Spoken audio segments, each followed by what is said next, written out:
2 Samuel capítulo 17. Depois Aitofel disse a Absalão: Deixe-me escolher 12.000 homens, e eu sairei esta noite para perseguir Davi. Eu o atacarei enquanto ele está cansado e desanimado. Ele ficará com medo, e todos seus homens fugirão. Então matarei somente o rei, e trarei de volta todos os homens dele para o Senhor, como uma esposa que volta para o seu marido. Já que o Senhor quer matar somente um homem, o resto do povo será deixado em paz. Absalão achou que esse conselho era bom, e todos os líderes israelitas também acharam. Aí Absalão disse: Chame agora Husai, e vamos ouvir o que ele tem a dizer. Quando Husai chegou, Absalão disse: O conselho que Aitofel nos deu é este. Devemos segui-lo? Se não, diga você o que devemos fazer. Husai respondeu: Desta vez o conselho de Aitofel não é bom. O senhor sabe que o seu pai Davi e os seus homens são lutadores valentes, e que eles estão furiosos como uma ursa na floresta, de quem roubaram os filhotes. O seu pai é um soldado experiente, e durante a noite ele não fica com seus soldados.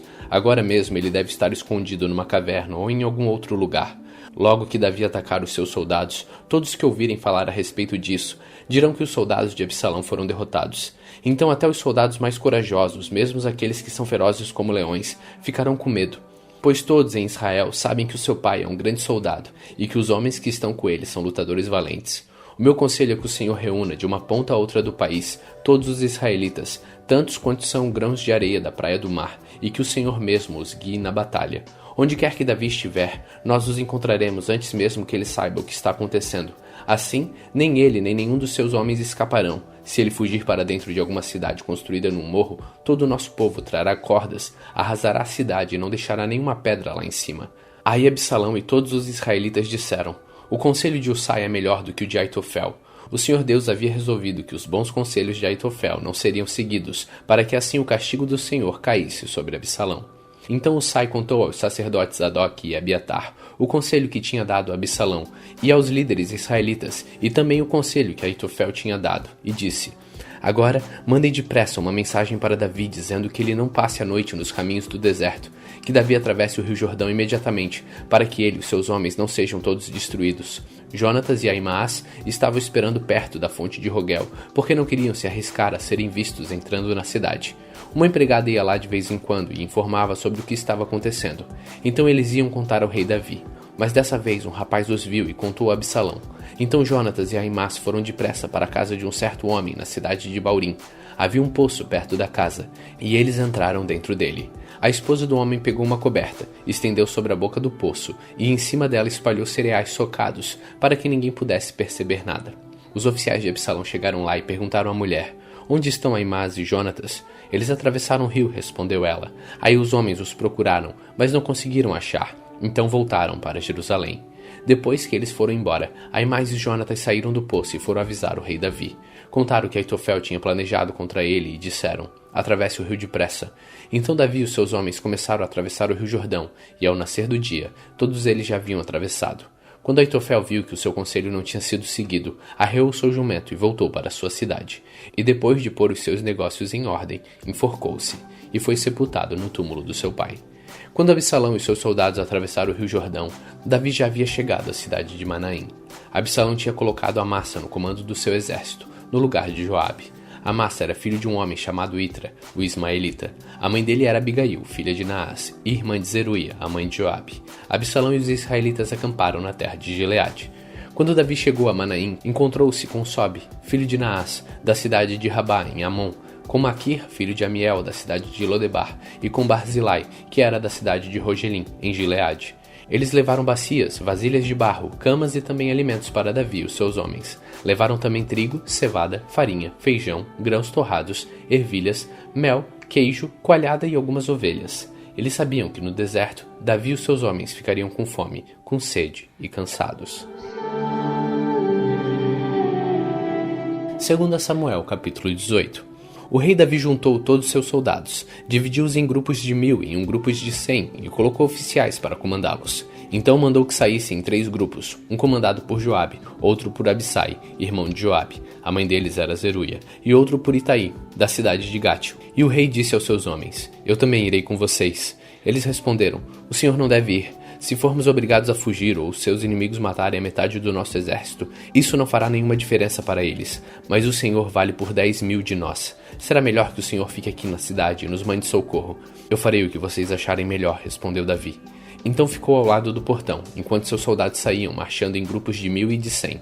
E ele deu a seguinte ordem a Joabe, Abissai e Ataí: se vocês gostam de mim, tratem o jovem Absalão com delicadeza.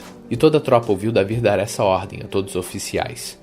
O exército de Davi avançou contra os israelitas no campo e lutou contra eles nas florestas de Efraim, e os soldados de Davi derrotaram os israelitas. Foi uma derrota terrível. 20.000 homens foram mortos naquele dia. A luta se espalhou por toda aquela região, e morreram mais homens na floresta do que no campo de batalha. De repente, Absalão se encontrou com alguns dos soldados de Davi, e Absalão ia montado numa mula, e ao passar por baixo de um grande carvalho, a sua cabeça ficou presa nos galhos. A mula continuou a correr, e Absalão ficou pendurado. Um dos homens de Davi viu Absalão e disse a Joabe: eu vi Absalão pendurado num carvalho. Joabe disse: você viu? Então por que não o matou ali mesmo? Eu teria dado a você 10 barras de prata e um cinto. Mas o homem respondeu: mesmo que o Senhor me desse 1.000 barras de prata, eu não levantaria um dedo contra o filho do rei. Nós todos ouvimos o rei ordenar ao Senhor, a Abissai e a Itaí: se vocês gostam de mim, tratem o jovem Absalão com delicadeza. Se eu tivesse desobedecido e matado Absalão, o rei saberia disso. Ele sabe de tudo, e o Senhor não me defenderia. Não vou perder mais tempo com você, disse Joabe. Então Joabe pegou 3 lanças e as enterrou no peito de Absalão, enquanto ele ainda estava vivo, pendurado no carvalho.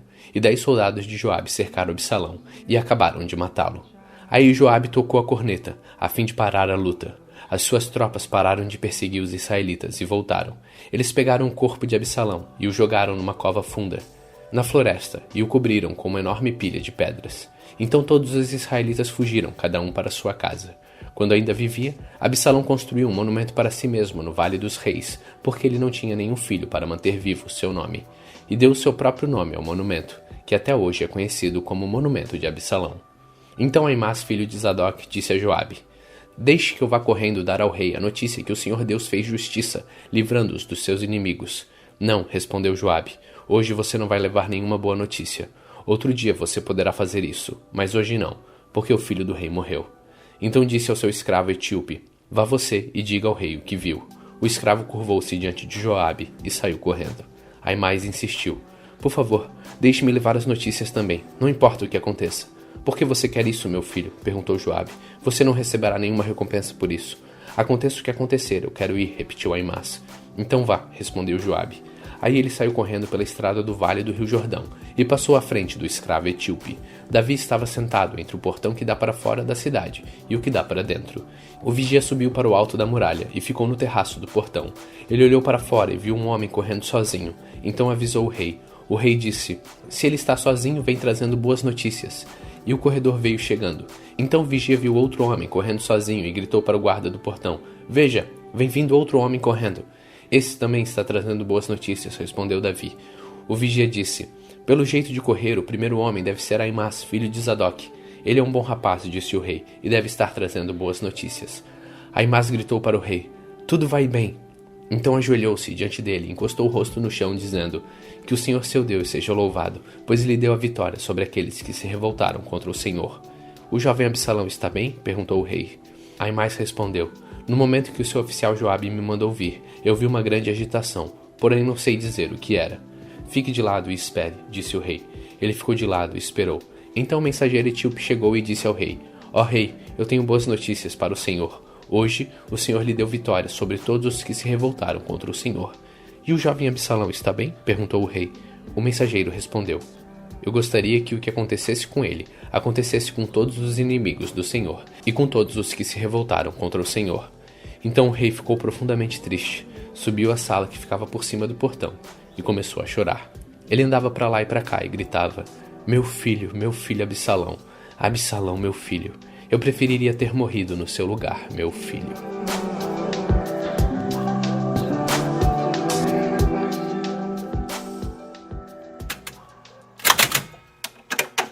Salmos capítulo 144. Louve o Senhor, Deus, a minha rocha. Ele me prepara para a batalha e me ensina a combater. Ele é a minha rocha e a minha fortaleza, o meu abrigo e o meu libertador. Ele me defende como um escudo e eu confio na sua proteção. Ele põe as nações debaixo do meu poder. Ó Senhor, Que é o ser humano para que penses nele? Que é um simples mortal para que se preocupes com ele? O ser humano é como um sopro, e a sua vida é como a sombra que passa. Ó Senhor, abre o céu e desce. Toca nas montanhas e elas soltarão fumaça. Mande os relâmpagos e espalhe os inimigos. Atire as tuas flechas para fazê-los fugir. Lá do alto estende a mão. Tira-me do mar profundo e salva-me. Livra-me do poder dos pagãos, pois eles nunca dizem a verdade e mentem fazendo juramentos falsos. A ti, ó Deus, eu cantarei uma nova canção. Tocarei harpa de 10 cordas e te cantarei louvores. Tu dás a vitória aos reis e livras da morte o teu servo Davi. Salva-me dos meus inimigos cruéis, livra-me do poder dos pagãos, pois eles nunca dizem a verdade e mentem fazendo juramentos falsos. Que na sua mocidade os nossos filhos sejam como as plantas viçosas, que as nossas filhas sejam como as colunas que enfeitam a frente de um palácio, e que os nossos depósitos fiquem cheios de todo tipo de mantimentos, que nos nossos campos os rebanhos deem dezenas de milhares de crias, que o gado se reproduza bem e as vacas não percam as suas crias, e que não haja gritos de aflição nas nossas ruas. Feliz a nação que tem tudo isso, feliz o povo cujo Deus é o Senhor.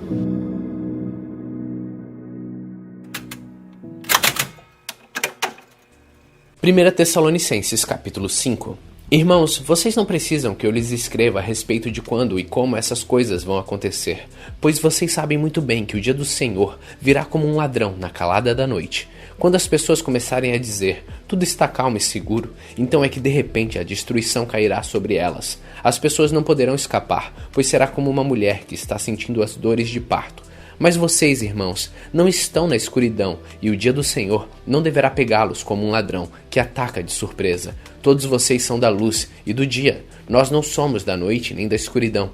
Por isso, não vamos ficar dormindo como os outros, mas vamos estar acordados e com o nosso perfeito juízo. Os que dormem, dormem de noite, e os que bebem, é de noite que ficam bêbados. Mas nós, que somos do dia, devemos estar em nosso perfeito juízo. Nós devemos usar a fé e o amor como couraça e a nossa esperança de salvação como capacete. Deus não nos escolheu para sofrermos o castigo da sua ira, mas para nos dar a salvação por meio do nosso Senhor Jesus Cristo, que morreu por nós, para podermos viver com Ele, tanto se estivermos vivos como se estivermos mortos, quando Ele vier. Portanto, animem e ajudem uns aos outros, como vocês têm feito até agora. Irmãos, pedimos a vocês que respeitem aqueles que trabalham entre vocês, isto é, aqueles que foram escolhidos pelo Senhor para guiá-los e ensiná-los. Tratem essas pessoas com o maior respeito e amor por causa do trabalho que fazem e vivam em paz uns com os outros. Pedimos a vocês, irmãos, que aconselhem com firmeza os preguiçosos, deem coragem aos tímidos, ajudem os fracos na fé e tenham paciência com todos. Tomem cuidado para que ninguém pague o mal com o mal. Pelo contrário, procurem em todas as ocasiões fazer o bem uns aos outros e também aos que não são irmãos da fé. Estejam sempre alegres, orem sempre e sejam agradecidos a Deus em todas as ocasiões. Isto é o que Deus quer de vocês, por estarem unidos com Cristo Jesus. Não atrapalhem a ação do Espírito Santo, não desprezem as profecias, examinem tudo e fiquem com o que é bom. Evitem todo tipo de mal. Que Deus, que nos dá a paz, faça com que vocês sejam completamente dedicados a Ele e que Ele conserve o espírito, a alma e o corpo de vocês livres de toda mancha, para o dia em que vier o nosso Senhor Jesus Cristo. Aquele que os chama é fiel e fará isso. Irmãos, lembrem de nós nas suas orações, cumprimentem todos os cristãos com um beijo de irmão. Peço com insistência, pela autoridade do Senhor, que esta carta seja lida para todos os irmãos. Que a graça do nosso Senhor Jesus Cristo esteja com vocês. Hoje, no dia 145 de nossa leitura, terminamos a primeira carta aos Tessalonicenses. Continue faminto, continue humilde.